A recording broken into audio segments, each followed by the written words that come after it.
Okay, welcome to the Chameleon Real podcast. I got three multi-tappers here with me. I got my buddy One Eye, Jay Hicks, aka the Dali Popka, and Jason from Arthur X Jason. Good evening. I wanted these three guys because they talk a lot of film with me. You know, we mainly talk about video games throughout the week, but these are the three guys I can bring along with me and talk about film. So these are my film guys. What up? Basically, our first topic, we're going to talk about the new trailer that everybody's buzzing about. The Star Wars, The Force Awakens, and the Batman vs. Superman. I'm personally loving the new Star Wars. I'm a Star Wars guy. I wasn't sucked into the first teaser trailer that they dropped, but this one is the one that really got my blood pumping. I'm like, oh, I can't wait for this, you know? How do you feel about it, Jason?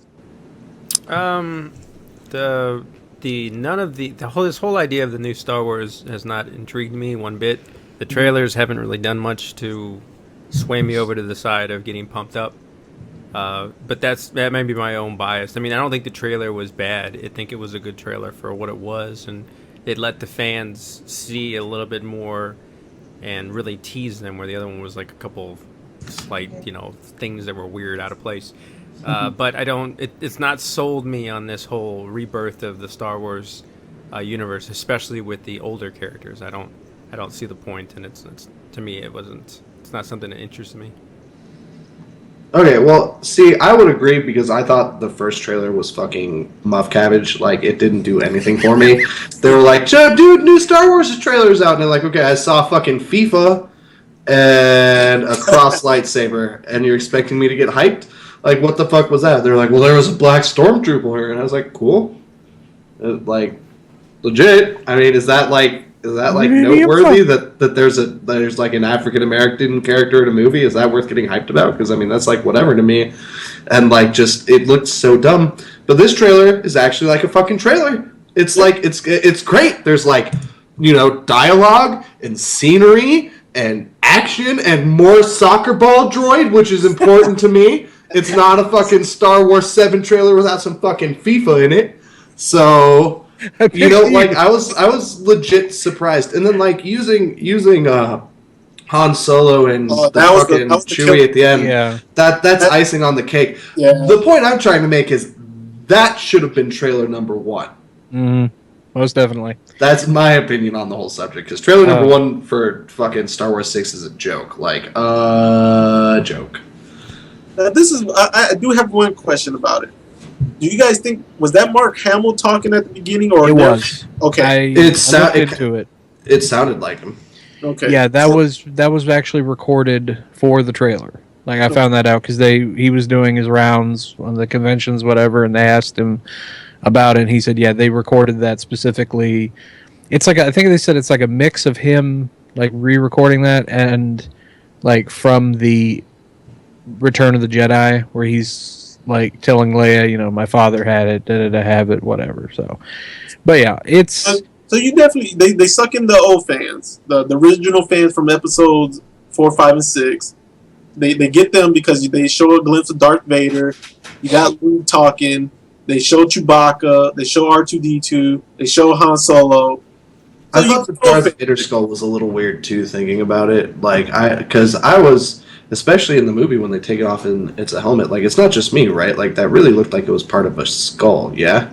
Yeah. A little bit, that seemed a little confusing to me. But, I mean, that's whatever. It looked cool. I'm just saying it looked like a tattoo and not a fucking, not necessarily what I pictured Darth Vader's skull to look like. But, yeah, whatever. So, you excited for Star Wars? Oh, yes. So far, now I could be wrong, we've still got till December, but so far it looks like Star Wars is in good hands. Like, yes, surprisingly, I'm pretty hyped about it. Like, I was very on the fence after the first trailer, but it looks good. Well, yeah, we make jokes like Disney bought it, like, but I mean, look how they've done by Marvel. They've treated Marvel really good, in my opinion. Like, you guys I think it seems like a fair statement. That's subjective too. We'll skip over that. Do you guys trust J.J. Abrams? See, that's the thing. That's my so far, because I mean, I've enjoyed several of his movies. I like Super 8. I like the Star Trek ones. The problem I have with J.J. Abrams is he is a humongous cock tease when it comes to his movies. Like, look at the Cloverfield debacle, if you want to call it that. Like, I get what he's trying to do. I mean, yeah, he didn't direct that movie, but he had a big hand in it. Yeah. Like, people thought that was a fucking Voltron movie. Just because someone in the trailer was like, it's a lion. I thought they said, it's a lion. And then, like, no, it's a monster movie. They made it perfectly clear. But no one could tell that because he was just feeding out breadcrumbs. Now, I can understand teasing the audience, but he's just like, you want to see? You want to see? Here it is. You know, like, that's just how he has always been. I mean, of course, we all make jokes about the lens flare crap. You know, like, I picture all the lightsabers to have lens flares when they fight, but that's neither here nor there. Okay, now before I let Hicks do his rant about Zack Snyder, he is super excited about. Let's talk a little bit about the Batman vs Superman trailer. But before we kind of get into it, I kind of feel like DC has really been struggling outside of the Nolan Batman trilogies. Yes. So take away the Batman. Is this something that can help DC get the ball rolling, or? I take it you're referring to them getting everything ready for Justice League, kind of like Marvel did with the Avengers. Mm-hmm. It could if they would stop shoving all of it into one film. Okay. That's the problem. The problem is, yeah, they saw what Marvel did, and they're like, oh, we could do that too, but let's take, like, the majority of the Justice League and shove them in one film, and then give them each solo films, and then make a big film. The reason it worked for Marvel, they took their time. They built it up. This is my opinion, of course. They started with Iron Man. What was it? Iron Man, Incredible Hulk, Thor, Captain America. Whether you liked or hated those movies individually, the point is they were building it up to Avengers. And then and it worked.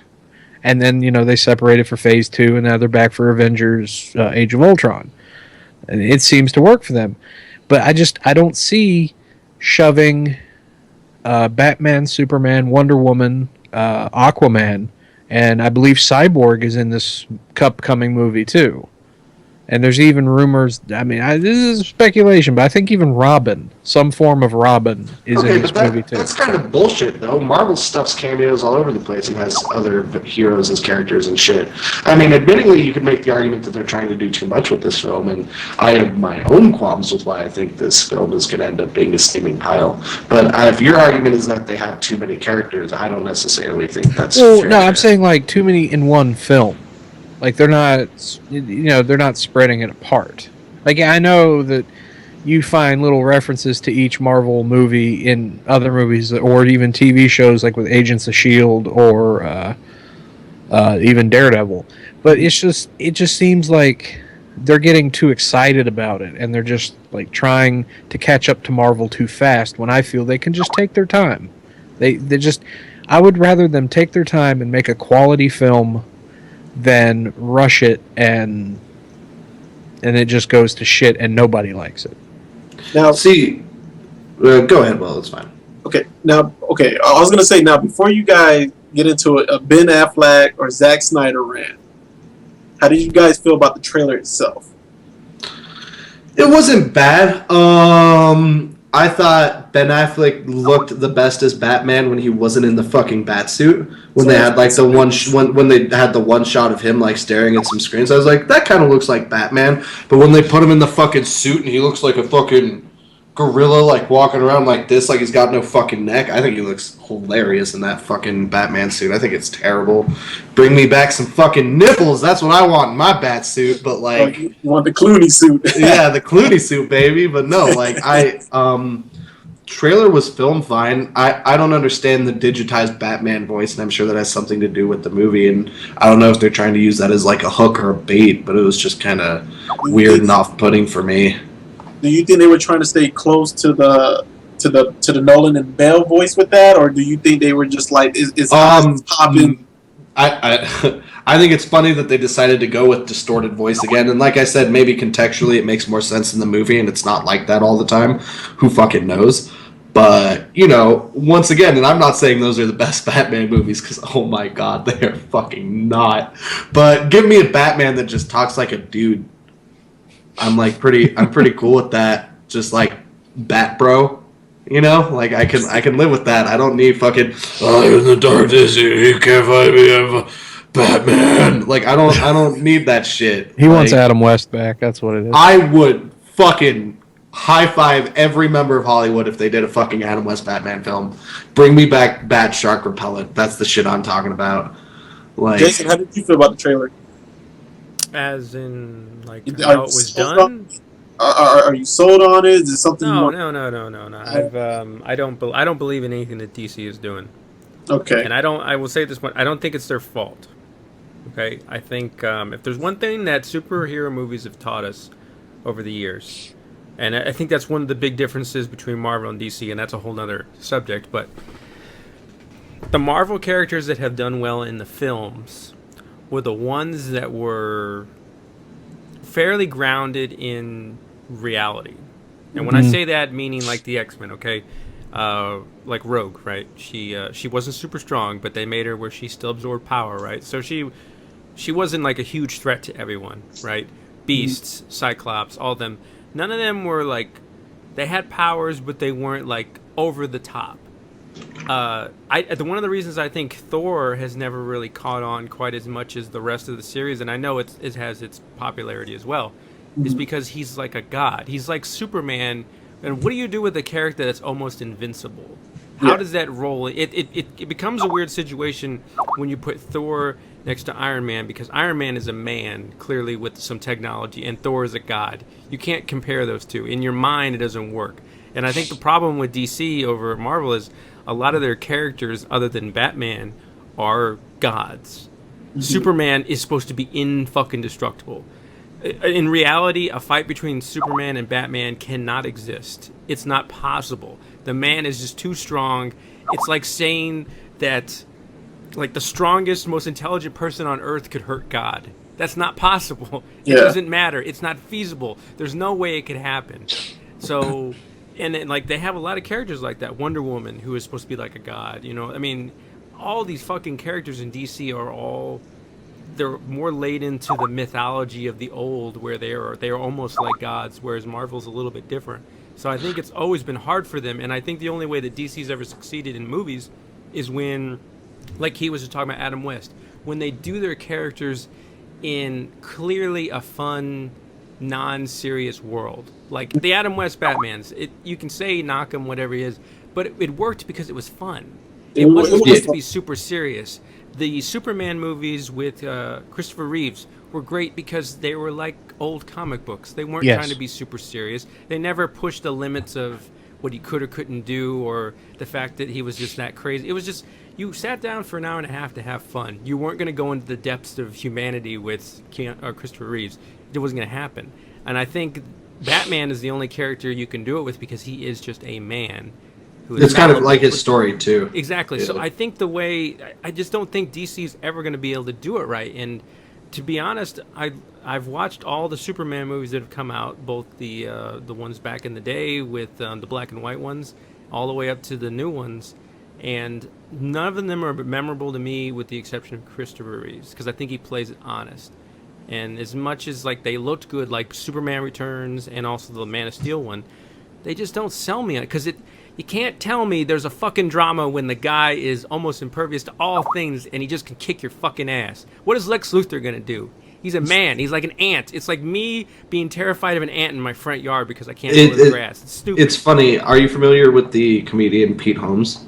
No. I'm a big fan of his. He actually finally got a late night show, which is kind of funny. But on College Humor, one of his top rated sketches that he does is Superman lights the bat signal, right? And Batman shows up and he's like, "What the fuck do you want, Superman?" And he's like, "Well, I want to team up." And he's like, "Why the fuck would we team up?" And he's like, "Well, I mean, I'm a super strong alien and you're the world's smartest man." And he's like, "And the world's smartest man means jack shit with a dude who's impervious to bullets and can melt shit with his fucking eyes." I've seen that. Yeah, and it's literally like that a million times. Like, I will give you that Superman is literally my least favorite superhero. Like, I think Supergirl is written a million times better than Superman is. Like, I think if you want the Superman story, just read Supergirl, because it's not dumb, and it has, like, emotion, and she turns into a Red Lantern and shit. But my whole thing is, for the record, I like DC more than Marvel, but the reason why I think Marvel's had a lot of success lately is they're going with a lot of their they're not scared of going with the weird comics, like Guardian of the Galaxies. Like Guardian of the Galaxy, it's a known Marvel IP, but it's not really like a super popular one. You know what I mean? And that's been one of their highest grossing films they've done, and in my opinion, one of their better ones. And like, if DC would just drop the Superman bullshit and do like a Swamp Thing movie, or like a fucking Animal Man movie, something like that. Like, those would be awesome movies. It's funny you mentioned Swamp Thing. I don't know how well you are kept up with movie news, whatnot, but not. And okay, then I can't.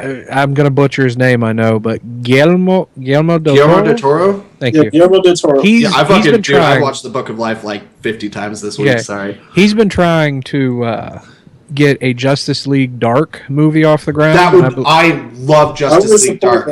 Justice League Dark is fucking. It's Constantine and fucking Zatanna. Deadman and Zatanna. Like, Justice League Dark would make an awesome fucking movie. And I think that's the problem, is DC is just trying to fucking just shove Superman down people's throats. And like, the reason Superman was a popular superhero when he came up is because that was the ideal. America was in a point in time where like the ideal concept was we were the best. America was perfect. What we needed in a superhero was a perfect, immaculate fucking superhero. But we don't like that anymore. That's not the way society works. These fucking anti-hero stories are more relatable, more compellable, and fucking more fiscally viable. So I think this whole let's keep trying to revive Superman and let's release a movie that has fucking dildo space pods in it and say it's Zod and shit. Like, fuck it. Dude, just drop it. Work on a new IP. Nobody wants Superman. Move the fuck on. DC is doing a movie, though, with all the villains.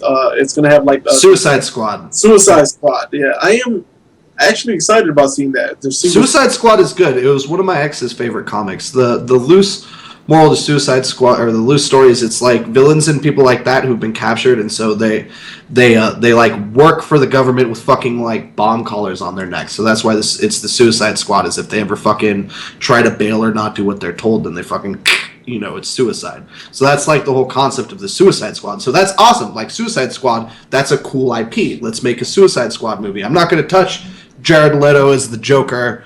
Fuck it. I would much rather talk about Ben Affleck as Batman. But like, that's cool. DC needs to be doing more shit like that. Like, Marvel's going to do a fucking Ant-Man movie. Like, that's awesome. Ant-Man, I always thought, was a compelling comic because it has a lot to do with domestic abuse. Like, if you actually read the comic, like, that's one of the big, like, major issues in it. And so, like, the fact that Marvel's like, let's take this kind of weird, controversial IP and actually do something with it. Like, they did it with Guardians of the Galaxy, and they're doing it with more things. And I think if you want to see success in superhero movies, that's what people should be doing. And I would fucking kill to see somebody make some Image comics into movies. Like Chew and Invincible, shit like that. Oh my god, that would make some movies, man. Alright, Hicks. It's time for your rant. You got 2 minutes. Go for it. Oh shit, okay, so yeah. First off, do you bleed? Like, oh my god. What the hell was that, Do you bleed, beep, boop? Here's my problem with Zack Snyder, and I've had this problem for quite a while. I enjoyed Dawn of the Dead, 300, Watchmen. Those were fine. But I saw Man of Steel. I was disappointed. And it's funny because Jason brought up the point why. I grew up with the Christopher Reeve Superman movies. It was lighthearted because that was the type of character. He was a Boy Scout. Truth, justice, American way, blah, blah, blah, blah, blah. What happens is you have the Nolan movies, and love them or hate them, they were successful. Mm-hmm. People are like, wow, dark is in. We must have dark heroes. So Zack Snyder's like, that team was like, let's make Superman dark. Let's make him brooding. It doesn't work. It just doesn't fit his character, because I sat through that movie and it's just like Superman's just walking around all alone and shit, like, I have no one. I don't know what I'm meant to do here. You know, and people get pissed off about the whole thing, and it kind of goes into this new movie. You know, he did destroy half of Metropolis to kill Zod, and everyone's all like, "Go home, false god, alien being," and it just doesn't fit his MO. And plus, we didn't really mention it, but what's his name? The guy from Social Network that played Zuckerberg. Yeah. He's playing Lex Luthor. Luthor, however the fuck you want to say it. I don't see it. Yeah, he shaved his head, whatever. I just don't see it. I've always seen... 2 Cent Michael Cera is playing Lex Luthor? No, not Michael Cera. I think 2 Cent Michael Cera, the guy from fucking Zombieland? Yeah, Jesse Eisenberg, I think. Yeah, okay, yeah, 2 Cent. Yeah, 2 Cent. Yeah, and I've seen him with the shaved head and everything. He just... No. It's just... I think I disagree. I think he's going to make a very good Lex Luthor, better than the last one in Return, or Batman, or Kevin Superman Spacey. Returns. I wasn't a fan of that either. Kevin Spacey just wasn't. No. He's a great actor. It'll be good. But I mean, to talk to what you're doing though, I mean, you do know that this is a trilogy, and he already had them all 3 planned out whenever he made the first one. So the reason why this is going this way is because he's driving towards that whole like suicidal end thing that's supposed to be in the third one, which I was never a fan of to begin with. So it's not going to get better; it's only going to get worse. Yeah. In my mind. I mean, it's supposed to be that whole, the rise, the mid, and in the fall. And I don't know if they were going to go as far as talking about like the fall of the human race or the fall of Superman. So it's all just going to be that's what they're lining it up to be. Yeah, but it irks me, but I'll still give it a shot. You know.